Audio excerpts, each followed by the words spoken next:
tí kèfèrí bá sálámà sí àwọn ìwà lè bẹ̀rẹ̀ sálámà pẹ̀lú wọn ká lọ pé assalamu alaykum rárá torí hadith àkàtọ̀ fún hadith àbúrò tó sọ pé látàbílà orí yahuda wala nasara bisalam fa idha laqita ahdahu fi tariqi fattaruhu ila niyatihi. So àríbẹ̀rẹ̀ tán bá wá sálámà sí wa ń kọ́ tán bá sálámà tí wọ́n bá sọ dáadáa tán sọ pé assalamu alaykum ok tí mo kèfèrí bá lè sọ pé assalamu alaykum kí a sọ tó bá sọ dáadáa àánú sọ pé wa alaykum salam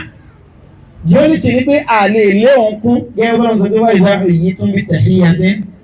fahayyu bi ahsana minha aw rudduha. So níbẹ̀ olùjẹ́ pé tí kèfèrí bá sọ dáadáa tó ní assalamu alaykum àwọn tó wá máa ń lo àdìs ànábì pàánàbì sọ pé sallallahu alayhi wa sallam wọ́n sọ fánàbì pé assalamu alaykum ànábì wá ní wa alayk ìyẹn kọ́ rárá wọ́n mọ̀ọ́mọ̀ ń pè wọ́ lárúbáwá ni wọ́n mọ̀ọ́mọ̀ ń ṣépè fánàbì pé assalamu alaykum kí kú mọ́ báwọ̀ ànábì sallallahu alayhi wa sallam ànábì wa sọ pé wa alayk àti wọ́n náà. inú wa bí Aisha àti ẹ̀ńjọ́ tí wọ́n sọ fánàbì wọ́n sọ pé asáàmù wàlmọ́tù wàlúhálàkàtù wàlúkìríkà alaykum Aisha ànábì wa náà mọ́sọ̀rọ̀ ìmọ́sọ̀rọ̀ ó ní ògbọ́n tí wọ́n sọ ní alayek èyí mi sọ pé wà alayk ó ti tán ànábì sì ní ọgbọ́n sallallahu alayhi wa sallam ànábì sọ fún àbúrẹ́ra ó ní yá Aba Hurairah ó ní yá Aba Hurairah èrè àbúrẹ́ra ala tanzuru kayfa sarafa Allahu anni shatma Quraysh òrí bọ́lọ̀ ti gbé èébú àwọn Quraysh kò lára mi ọlọ́run jẹ́ wọ́n rí mi dú innahum yadhummuna mudhammaman wa ana Muhammadan sallallahu tọ́mà fẹ́ bú wọ́n ni mudhammam wọ́n fẹ́ bó kọ̀rẹ̀ jẹ́ ni o mudhammam ó ní wa ana Muhammad ọlọ́run ti yé mi Muhammad ló kọ́ tèmi ó pè mí ló kọ́ mi káwọn bú mudhammam ni wọ́n bú kìí ṣe ẹwu ọgbọ́n wọ́n náà lè lo ẹnìkan fẹ́ sókọ̀ rẹ ó wá ní àrúnásí As-Sanady kọ́ àbá àrúnásí àbí àdéhùn ní kayfa sarafa Allahu shatma ha'ula'i anni inni shakirun fayakunu ghayra dhalik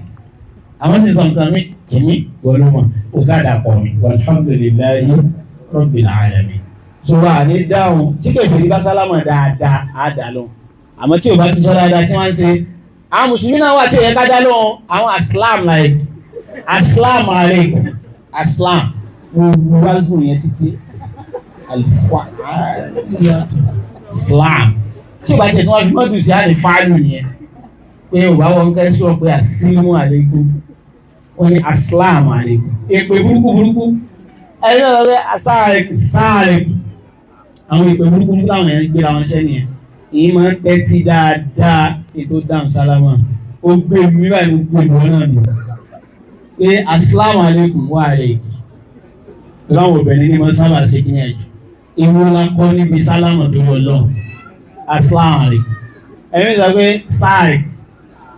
sáàrì